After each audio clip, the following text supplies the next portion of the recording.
Hello, hello. Welcome to the weekly live show, episode number 8, Building the Muscle of Awareness. Is anyone out there? Does anyone want to hear about how you can learn to build your muscle of awareness? It's interesting topic, and I'm going to apologize in advance for the background noise. I've got a swimming carnival going on down the road, and they've got the music cranked up, and the guy's shouting into his microphone, and there's cheering. And just before I was about to go on, it was very, very loud, but it seems to have quietened down. Maybe they're going to have a lunch break. Who knows? Is anyone on their lunch break now that might be live for this particular topic? Or am I just going to talk to myself? Maybe I'm going to talk to myself today. Okay, cool. I'm cool with that. I'm down with that. But if you are out there, jump on. So, building the muscle of awareness. So, how do we do that? It's really interesting. If you are in communion with both your being and your body is aware of stuff and your being is aware of stuff. So, you've got to ask questions like, being, what are you aware of? And body, what are you aware of? So if you're getting a pain or something going on in your body, you could ask, okay, body, what are you aware of? Because it might not actually be your pain. It could belong to someone else. I mean, just this morning I finished yoga and I was walking. It's like a place where there's restaurants and there's Coles and stuff like that. So I was walking down that path and I kept getting this voice in my head saying, oh, you need to get something to the shop. Maybe you need to get something from the shop. What have you forgotten? What do you need? And then I went, hang on a minute. I've been shopping twice this week. So I've got enough food for the whole entire neighborhood. I don't require or any other food or any other items for my house. Who am I actually picking up on? Now, if we're not willing to be present and aware in every minute of our life, and I mean every minute, we don't just save our awareness for extreme situations like emergency situations, or we don't save our awareness for when it's the weekend or when we're not at work. If you want to build the awareness muscle, then you need to be present and aware in every time of your life, every moment. That's the start of how you build your awareness muscle. If you're willing to be totally present and totally aware in every moment of your life, then you're going to know what is required in every moment of your life. So I was like, yes, so hang on a minute, what am I aware of here? Okay, the shops are just here.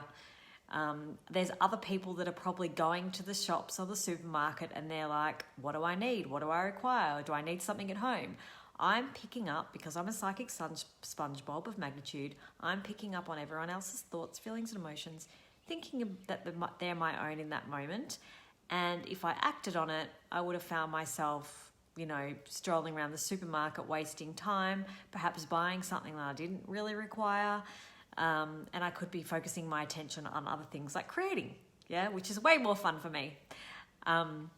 So you want to be present in every moment and every moment of your waking hour, and ask your body and to be aware while you're asleep too, because you never know when you require that as well. So you've got to be willing to ask questions, and you need to be willing to lower all your walls and barriers and not have a wall and barrier up to anything and not have a judgment of anything. You don't want to exclude any energies.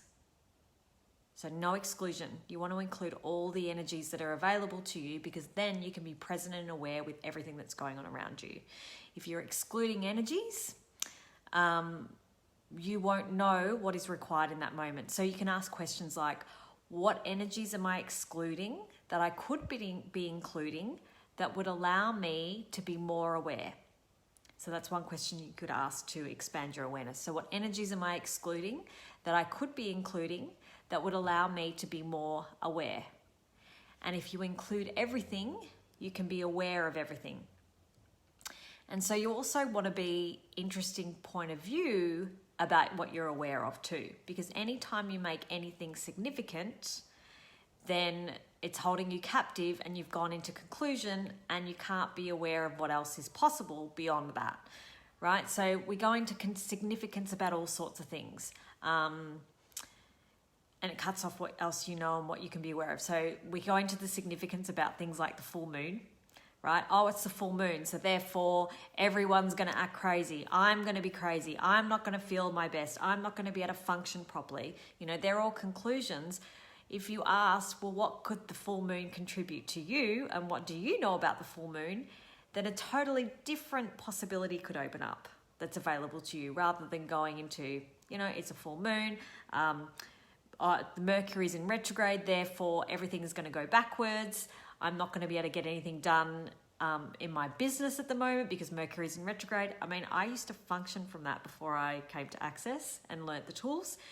I used to function from that as a point of view, and it actually slowed me down dynamically. And if you want that to occur in your life, cool, go for it. If that's a belief system that works for you, awesome. It didn't work for me.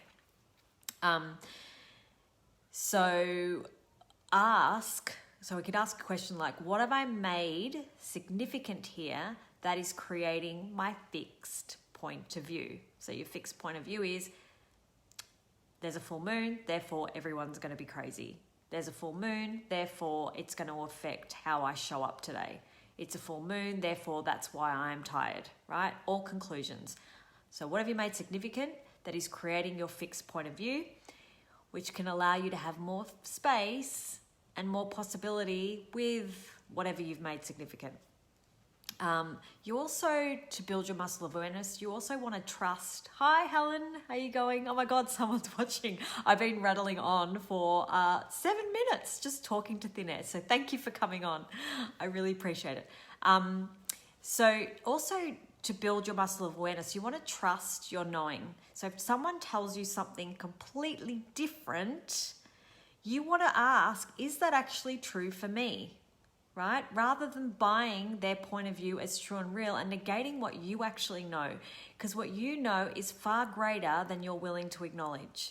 And if you allow other people's points of view to override what you know, you actually suffer in the long run, because you won't act on that thing that you had, you know, been aware that could create something greater for you, your life, your business, for your family, whatever it is. If you didn't act on that because someone said, oh, I wouldn't do that, you'll lose money on that, or I did something like that in the past, it didn't work out for me.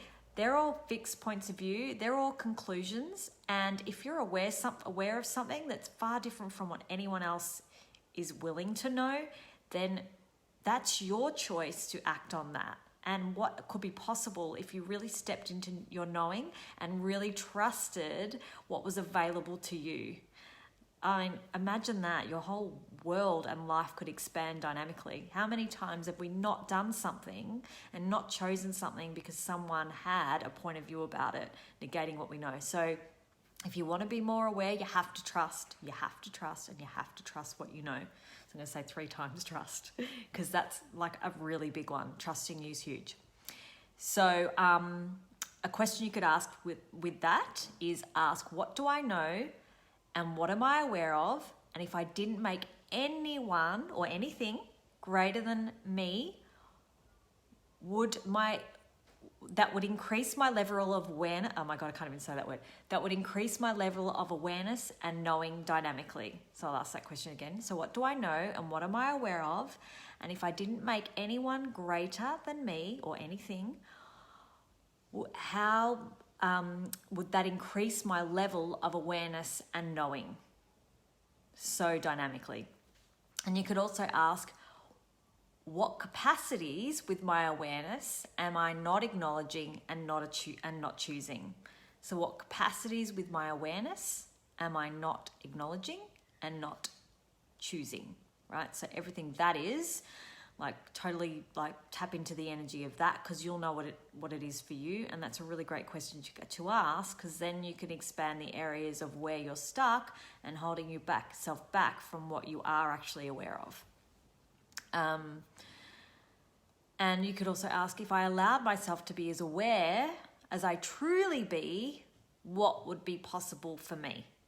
So if I allowed myself to be aware as I truly be, what would be possible for me. So there's some really cool, yes, Helen. There's some really cool questions that you can ask. And if you didn't watch the beginning of this video, I encourage you to go back to the start, because I did talk about some other areas of lowering your walls and barriers, asking questions, not excluding any energies from your life. If you're excluding any energies, and I'm talking any, and I'm talking about anger, I'm talking about excluding people. It doesn't mean you have to hang out with them, but excluding the energy of those people, or excluding where you've decided someone might not be good for your business, or where you've decided you won't work with someone, things like that. Don't exclude any energy, because you've gone into conclusion about how or what those people could actually contribute to your life. I know one night, for example, with the whole awareness thing, I was sleeping, and I woke up in the middle of the night, and I was really uncomfortable. It was like, I don't suffer from anxiety, but it was kind of like that. I could imagine it was similar to that, like really heavy chest. I was worried, but I had nothing to be worried about. And so I was using who does this belong to, returning that back to sender. I ran my implant band for a little bit. If you know about the bars, I was touching my implant band points on my head, which dissipate points of view. And I was trying lots of tools, and actually nothing was working. And it wasn't until I actually asked, what am I aware of here, that it went. And it's really interesting too, that when we are aware of something like that, and we have it going on in our body, our first point of call naturally will be to resist it. We're like, oh, I don't want to feel that. That feels really horrible. I'm not enjoying it. And this is where I'm talking about excluding those energies. It's like, oh, I don't want to feel that. And the thing is, the more that you resist an energy, the more you resist something that you know, the more resistance you have to the things around you, including what's going on in your body, it amps up. It's so interesting. The minute that you just let go, it's a bit like if you were swimming in the ocean and the current was taking you out, you wouldn't swim against the current. You wouldn't try and fight your way back in. You would just let the current take you out. You'd let the ocean take you out until you could find a space and then come back in. It's the same with the resistance to what you're feeling around you, to energies and things like that. Don't resist them. Just ask, if I wasn't resisting this, what more could I be aware of?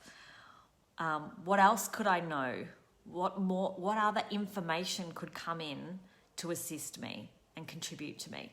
So I hope that helps. And literally that night after I asked, what am I aware of? It literally went, and I was like out cold, and I woke up in the morning and I thought, wow, that was so fascinating. It taught me something. It taught me about, sometimes it's not, one tool that can work. Sometimes you need to work through a few tools that can actually get you to the space of changing something. And yeah, that was a really cool lesson for me as well.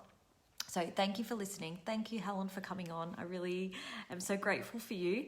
And I hope you got something out of this call, and go forth and use these tools that I taught you to help build your muscle of awareness. And just remember to be aware, and to build that muscle of awareness, you need to be present in every moment of every minute of your life. It can't be just on weekends. It can't be just when you feel like it. It can't just be at nighttime when you finish work. It's like you've got to be present. Don't check out. All right. I hope you have an amazing day, and I hope to speak to you soon. And stay tuned for next week's topic, which I will be showing on this group soon. Bye for now.